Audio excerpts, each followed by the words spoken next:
एक दिवस स्वामींनी चोळप्पाची खूप कठीण परीक्षा घेतली. स्वामी घरातून निघून हासापूर गावाकडे निघाले.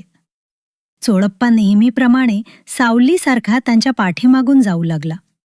समर्थ एकदम रागावून चोळप्पास म्हणाले, "आम्ही संन्यासी, तुम्ही आमच्या पाठीमागे येऊ नये.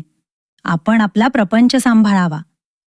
चोळप्पाचे डोळ्यातून अश्रुपात होऊ लागला व काकुळतीला येऊन हात जोडून स्वामींना म्हणाले, "महाराज, मी घरदार सोडीन, पण श्रीचरण सोडणार नाही."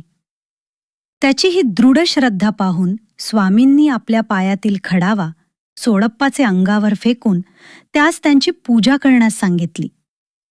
चोळप्पानं अत्यंत आनंद झाला. त्यांनी त्या प्रसाद पादुकांची पूजा सुरू केली. अनेकांचे व्याधी निरसन, संकट निरसन या पादुकांच्या दर्शनानं झालेले आहे.